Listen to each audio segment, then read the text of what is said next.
So, imagine it's the 1930s, right? Okay. This is a full 30 years before the first working laser was ever built. Right. And it's a whole decade before the atomic bomb. But you have this photographer in Kentucky, Edgar Cayce, sitting in a trance, and he's perfectly describing what is basically a massive centralized nuclear reactor. It is truly a staggering historical anomaly. I mean, Yeah. we are looking at a man with an 8th grade education. Right. An 8th grade education. Exactly. And he's casually outlining the principles of wireless energy transfer and directed energy weapons. Yeah. And this is during an era when commercial radio is still considered a relatively new household gadget. It's wild. Welcome to a brand new deep dive, everyone. Today we are looking at a massive stack of readings from the sleeping prophet himself, Edgar Cayce. And we aren't looking at his famous medical diagnoses today. No, we are definitely not. We are looking at his literal blueprints for Atlantis. We have his raw, decades-long transcripts alongside some really fascinating modern geological analyses. Yeah, and some incredibly detailed cross-referencing by researchers like William Hutton. So, okay, let's unpack this. Let's do it. Because the sheer volume of material we have here completely shatters that popular, cartoonish myth of Atlantis as just some tiny cursed island kingdom. What's fascinating here is that regardless of how you approach this material, whether you treat these readings as literal geological history or maybe a complex psychological allegory, or even just the subconscious synthesis of a brilliant mind, they offer a highly cohesive, internally logical universe. They really do. They force us to examine the trajectory of human evolution, the ethics of exponential technological growth, and the physics of global cataclysms. Yeah, and to understand the physics, we really have to grasp the scale first. Right. Cayce wasn't talking about a city-state. He described a massive continuous landmass. He actually compared its size to, quote, Europe, including Asia in Europe. That is massive. Right. He claimed it stretched all the way from the Sargasso Sea in the western Atlantic right up to the Azores off the coast of Portugal. It was essentially a vast, sprawling empire. And the technological centerpiece of that empire, at least according to the transcripts, was something Cayce called the Firestone. Oh, the Twistone. Yes, the Twistone. And the mechanical descriptions he provided for this thing are incredibly specific. He described a large, cylindrical glass or crystal cut with highly intentional facets. Okay. And this structure was capped with a specialized stone designed to centralize and concentrate both solar and cosmic energy. And he's explicit that this wasn't just like a giant magnifying glass to keep the lights on. No, definitely not. The centralized stone actually powered airships and submarines across the entire continent. It's like, I was thinking about this, it's like a massive nuclear reactor combined with a modern laser beam. Which brings us to the mechanism of how that power was actually distributed. Cayce detailed this back in 1933, stating that the radiation from this stone was invisible to the eye. Invisible in 1933. Exactly. Yet it acted upon the crafts through what he termed induction. What? Now, in the 1930s, the concept of electromagnetic induction was primarily understood in the context of, early radio waves and telegraphy. Right. Very basic stuff. Yeah. But Cayce was taking this brand new, nascent concept of invisible waves and scaling it up to hypothesize massive wireless power grids. How does a clairvoyant in the 1930s describe a remote-controlled, laser-powered airship? I mean, it's essentially describing a localized planetary Wi-Fi network, but instead of transmitting data to your phone, it's transmitting raw locomotive power to flying ships. That's a great analogy, actually. Thanks. But he also calls it a constructive energy source, while simultaneously warning it could easily be weaponized into a death ray. Yes, the death ray aspect. He's articulating the dual-use nature of advanced technology. The idea that the exact same crystal that can rejuvenate a human body or power a ship can just as easily be weaponized to vaporize a target. Well, if we connect this to the bigger picture, the context of who Cayce believes these Atlanteans actually were really helps explain their mastery over these fundamental forces. Okay, yeah, let's get into that. The transcripts assert that human beings in this era didn't actually originate as physical, biological bodies. Which is a trip to think about. It really is. They evolved from what Cayce called thought forms, led by an entity named Emilius. These beings essentially projected themselves into matter.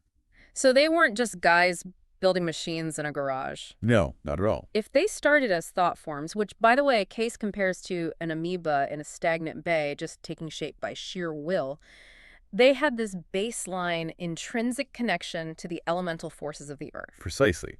They were manipulating matter on a molecular or atomic level because they essentially wove themselves into the physical plane in the first place. All right, they understood the fabric of reality because they literally watched themselves materialize into it. But, that profound connection is precisely what made their technology so incredibly dangerous. Oh, for sure. When you construct a power grid that interfaces directly with the planetary elements, any localized failure becomes a massive geological threat. It's like hooking up a massive experimental laser to the elemental forces of the Earth. It sounds like plugging a high-speed fiber optic network directly into an active volcano. That's exactly the risk.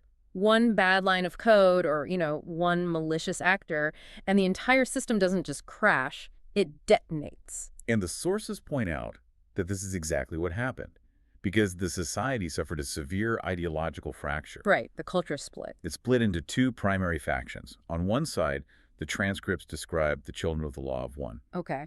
This group was dedicated to spiritual purity, universal consciousness, and basically maintaining that original divine connection to the universe.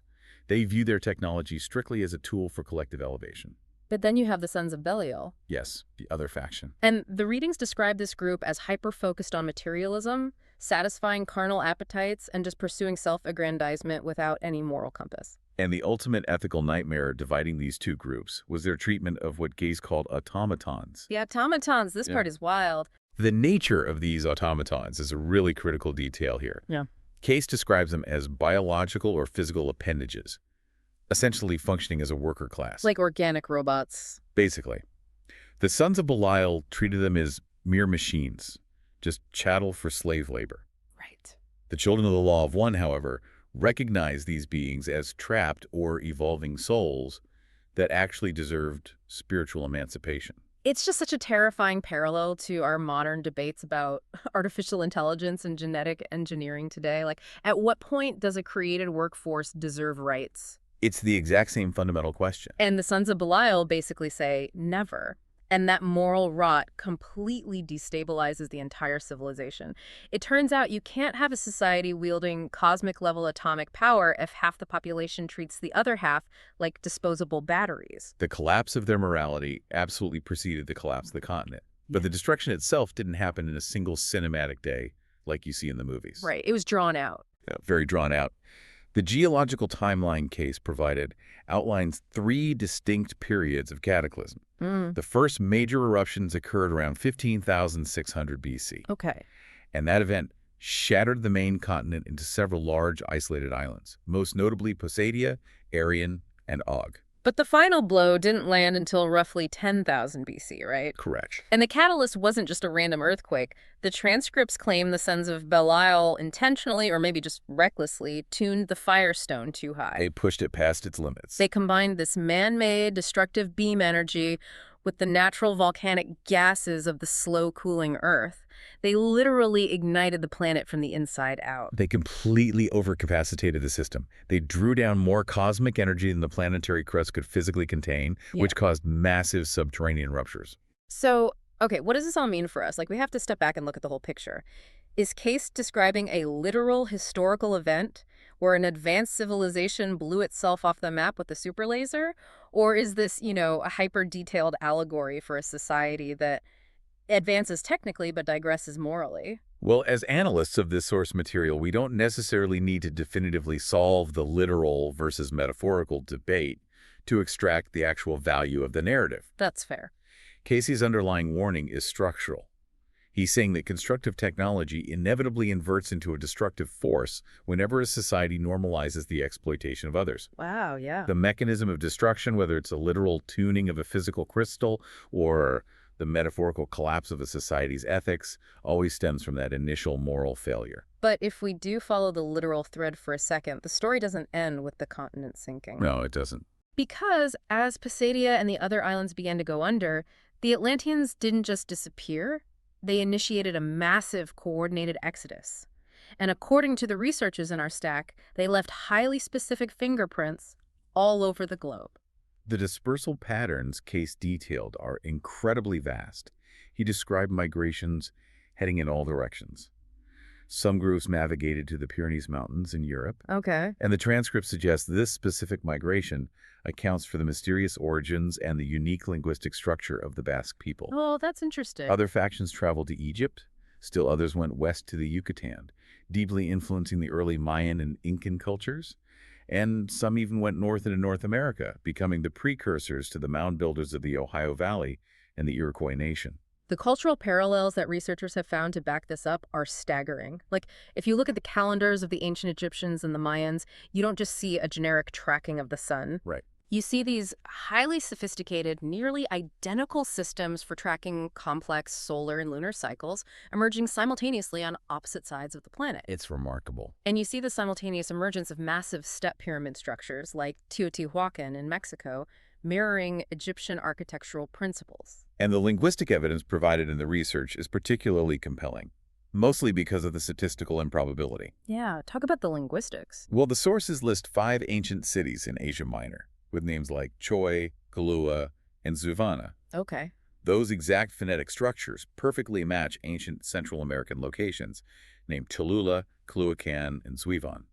Linguistics simply do not naturally evolve identical, multisyllabic city names across an impassable ocean by mere coincidence. That's crazy. And we actually have hard geology backing up the timeline of a sunken mid-Atlantic landmass, too? Yes, the Russian research. Right. Dr. Maria Klinova, a geologist reporting to the USSR Academy of Science. She dredged rocks from 6,600 feet deep near the Azores. And these weren't just your standard oceanic crust rocks. No, they had a very specific structure. Exactly. The crystal structure of those specific rocks showed clear evidence of having solidified in the open air. That is a crucial geological distinction. Yeah. Magma cooling underwater forms entirely different crystallization patterns, like pillow basalt, due to the rapid quenching of the water. Right. Rocks solidifying in the open atmosphere form distinct, slower cooling crystalline structures. Dr. Kleonova's findings indicated those rocks cooled above sea level around 15,000 BC. Which is wild. It is, because it aligns perfectly with Cayce's exact date for the initial breaking apart of the Atlantean continent. But here's where it gets really interesting for me. It's not just rocks and calendars and city names. It's the micro details of their folklore. Ah, the bird myth. Yes. The source material highlights this highly specific myth about a small bird that hitches a ride on the back of a massive bird to attain great heights, and it only flies off when the larger bird gets exhausted. Right.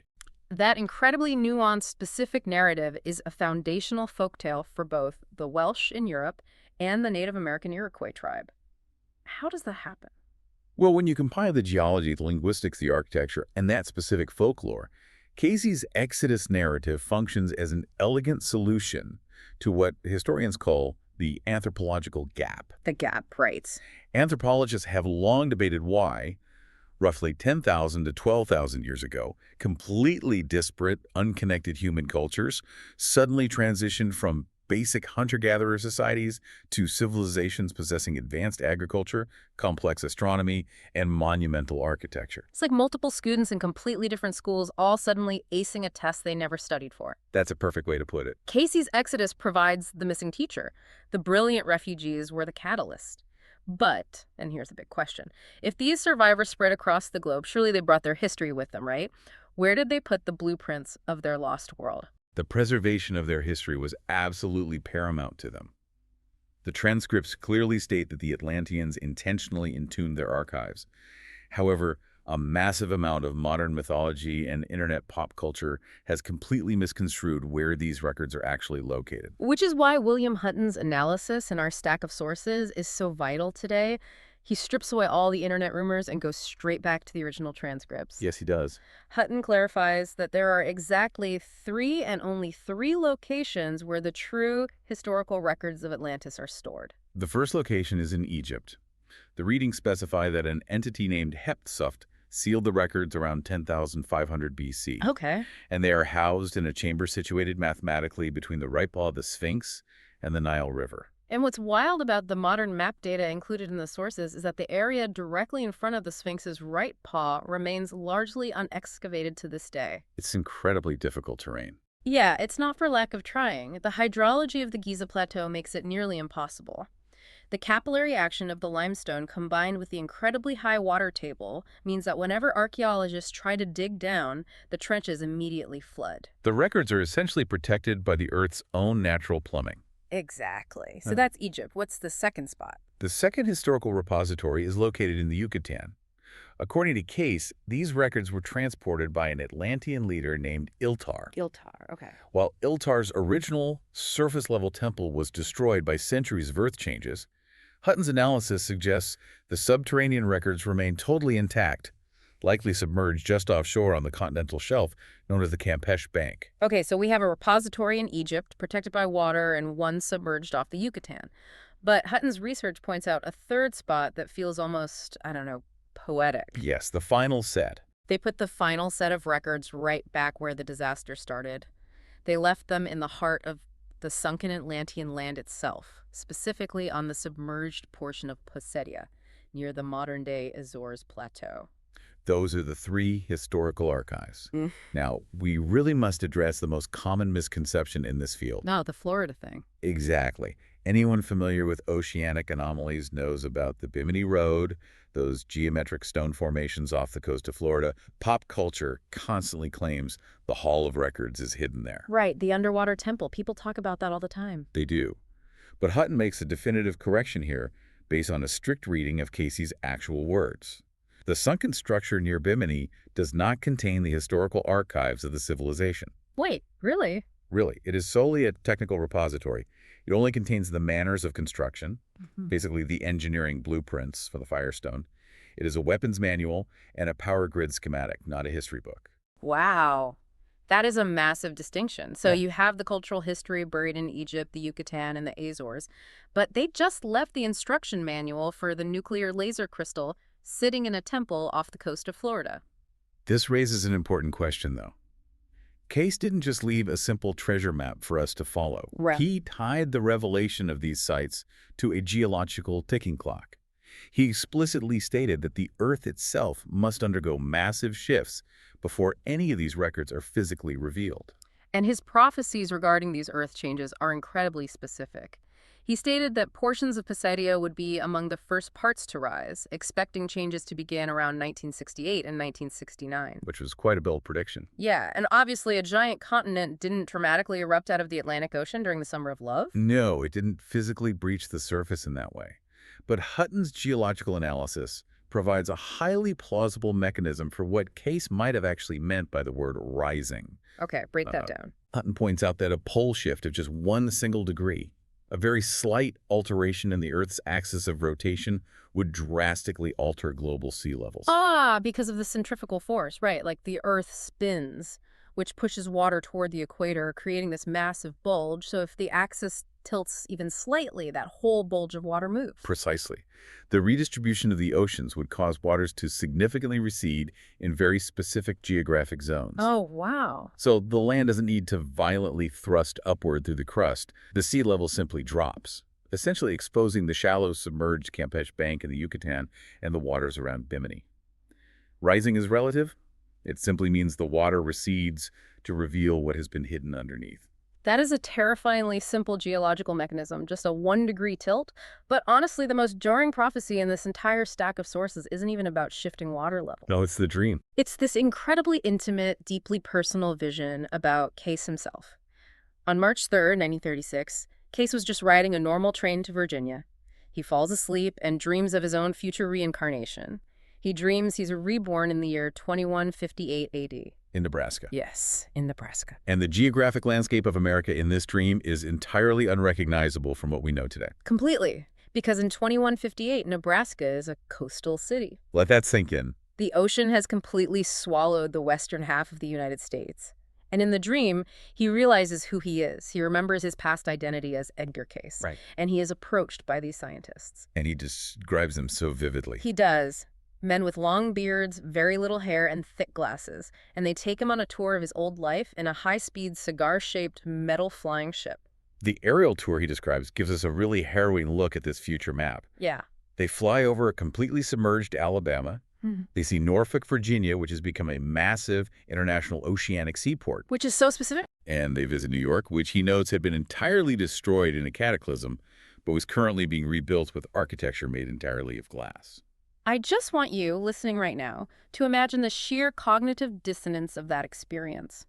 Imagine being a man in 1936, sitting on a clunky, coal-powered train, and suddenly finding yourself in a fully reformed post-cataclysmic America, where you are an historical anomaly being studied by bearded scientists in a flying metal cigar. It's surreal. It anchors the massive cosmic scale of these readings back down to the vulnerable human mind of one guy. It makes the abstract just terrifyingly tangible. It is a profound psychological anchor. Mm-hmm. But we really must carefully evaluate Cayce's ultimate intent with all these prophecies. Okay, yeah. If you analyze the transcripts, he was actively working against fear-mongering.